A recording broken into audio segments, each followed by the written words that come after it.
Hello guys, welcome back to Smart Hub. Smart Hub പുതിയൊരു വീഡിയോയിലേക്ക് എല്ലാവർക്കും സ്വാഗതം. അപ്പോൾ ഇന്നത്തെ നമ്മുടെ വീഡിയോ എന്താണെന്ന് വെച്ച് കഴിഞ്ഞാൽ ബൈക്കിനെ കുറിച്ചുള്ള ഒരു വീഡിയോ ആണ്. ബൈക്കിനെ കുറിച്ച് വീഡിയോ എന്ന് പറഞ്ഞു കഴിഞ്ഞാൽ ബൈക്കിന്റെ എക്സോസിന്റെ സൗണ്ട്, അതായത് നമ്മൾ കസ്റ്റമൈസ് ചെയ്യുന്ന എക്സോസിന്റെ സൗണ്ട് എങ്ങനെ കുറയ്ക്കാം. അതായത് ചിലർ ഫസ്റ്റ് ഒരു ത്രില്ലിന് വേണ്ടിയിട്ട് ഫസ്റ്റ് നന്നായിട്ട് ഒരു എക്സോസ്റ്റ് ഒക്കെ വെച്ച് അടിപൊളി സൗണ്ടിലേക്ക് പോകും. പിന്നീട് അത് സൗണ്ട് ഓവറായിട്ട് തോന്നുന്ന ഒരു സമയം ഉണ്ടായിരിക്കും. അപ്പോൾ അങ്ങനത്തെ സമയങ്ങളൊക്കെ നമുക്ക് നമ്മുടെ കസ്റ്റമർ എക്സോസ്റ്റ് എങ്ങനെ സൗണ്ട് കുറയ്ക്കാം, അതായത് ഈ മഫ്ലറും കാര്യങ്ങളൊക്കെ ഒന്ന് സൗണ്ട് കുറയ്ക്കുക എന്നുള്ളതിനെ കുറിച്ചുള്ള വീഡിയോ ആണ് ഇത് നമ്മൾ ചെയ്യുന്നത്. അപ്പോൾ ഈ വണ്ടിയുടെ എക്സോസ്റ്റിൻ്റെ സൗണ്ടാണ് ഇന്ന് നമ്മൾ കുറയ്ക്കുന്നത്. ഇത് കസ്റ്റമൈസ് ചെയ്ത എക്സോസ്റ്റ് ആണ്, ഇതിൻ്റെ ഒറിജിനൽ എക്സോസ്റ്റ് അല്ല. അപ്പോൾ ഈ എക്സോസ്റ്റിൻ്റെ സൗണ്ടാണ് നമ്മളിത് കുറയ്ക്കാൻ പോകുന്നത്. ഇത് അക്വയില പ്രോ, അതായത് ഹയോസൺ അക്വയില പ്രോ പറഞ്ഞിട്ടുള്ള ബൈക്കാണ്. അപ്പോൾ ആദ്യം തന്നെ ഇതിൻ്റെ സൗണ്ട് ഒന്ന് ജസ്റ്റ് കേൾപ്പിച്ച് തരാം.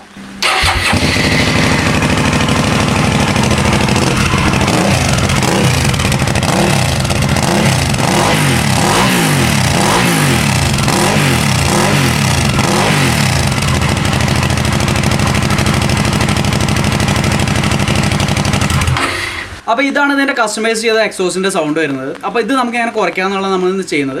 അപ്പോൾ ഈ എക്സോസിൻ്റെ ഔട്ടിലായിട്ട് ഒരു DB കില്ലർ ഉണ്ടായിരിക്കും. അപ്പോൾ ജസ്റ്റ് നമുക്കത് ആദ്യം തന്നെ ഊരിയെടുക്കാം.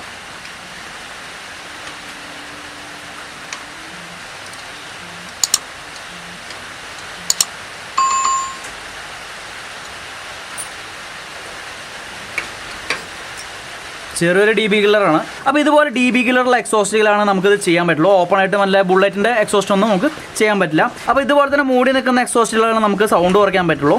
അപ്പോൾ ഇതിൻ്റെ സൗണ്ട് കുറയ്ക്കാൻ വേണ്ടിയിട്ട് നമ്മൾ എടുത്തിരിക്കുന്ന സംഭവം എന്ന് വെച്ച് കഴിഞ്ഞാൽ ഇതേപോലത്തെ ഒരു സ്ക്രബ്ബറാണ്. അപ്പോൾ സ്ക്രബ്ബർ വെച്ചിട്ടാണ് നമ്മൾ ചെയ്യുന്നത്. അപ്പോൾ ഇത് ശരിക്കും വർക്ക് ചെയ്യുന്ന സംഭവം തന്നെയാണ്. ഇത് നമ്മൾ വേറൊരു വണ്ടിയിൽ പരീക്ഷിച്ച് നോക്കിയിട്ടുണ്ടായിരുന്നു. അപ്പോൾ അതിന് ശേഷമാണ് നമ്മളിത് ചെയ്ത് നോക്കാമെന്ന് വിചാരിച്ചത്.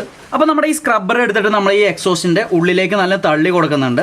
ഇതെന്താണെന്ന് വെച്ച് കഴിഞ്ഞാൽ നല്ലും ജാമായിട്ടിരിക്കാൻ പാടില്ല, അതായത് ഒരു ലേശം ഫ്രീ വേണം. ഒരു ചെറിയൊരു ടൈറ്റിൽ, അതായത് ഓവറായിട്ട് ടൈറ്റില്ല, ഒരു ചെറിയൊരു ടൈറ്റിൽ നമ്മൾ ഉള്ളിലേക്ക് നല്ലും പ്രസ് ചെയ്ത് കൊടുക്കാം. അതിനുശേഷം ഈ DB കില്ലർ വെച്ച് നമുക്ക് ടൈറ്റ് ചെയ്ത് കൊടുക്കാം.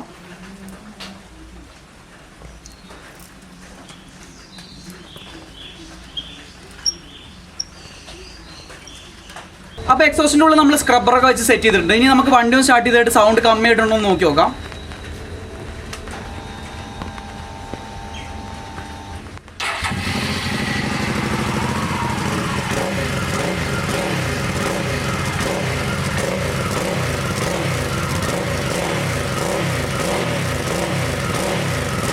അപ്പോൾ എക്സോസ്റ്റിൻ്റെ സൗണ്ടൊക്കെ നല്ല കമ്മിയായിട്ടുണ്ട്. ബുള്ളറ്റിൻ്റെ എക്സോസ്റ്റ് ഓപ്പൺ ആയതുകൊണ്ട് സ്ക്രബ്ബർ വെച്ച് കഴിഞ്ഞാൽ വണ്ടി സ്റ്റാർട്ട് ചെയ്യുമ്പോൾ പുറത്തോട്ട് സ്ക്രബ്ബർ തള്ളിപ്പോയി. ഇതുപോലുള്ള എക്സോസ്റ്റുകളിൽ ചെറിയ ഹോളുകളായിരിക്കും ഔട്ട് ഉണ്ടായിരിക്കും, അതേപോലെ DB കില്ലറൊക്കെ ഉണ്ടായിരിക്കും. അത് കാരണം കൊണ്ട് വണ്ടി സ്റ്റാർട്ട് ആയി കഴിഞ്ഞാൽ സ്ക്രബ്ബർ പുറത്തോട്ട് തള്ളി പോകാൻ സാധ്യതയില്ല. അപ്പോൾ ഫ്രണ്ട്സ്, ഇതേപോലത്തെ എക്സോസ്റ്റിലൊക്കെ ഉണ്ടെന്നുണ്ടെങ്കിൽ ഇതേപോലെ സ്ക്രബ്ബർ വെച്ചിട്ട് നമുക്ക് സൗണ്ട് വേണമെന്നുണ്ടെങ്കിൽ കമ്മിയാക്കാം. ഓരോരുത്തർ താല്പര്യമാണത്.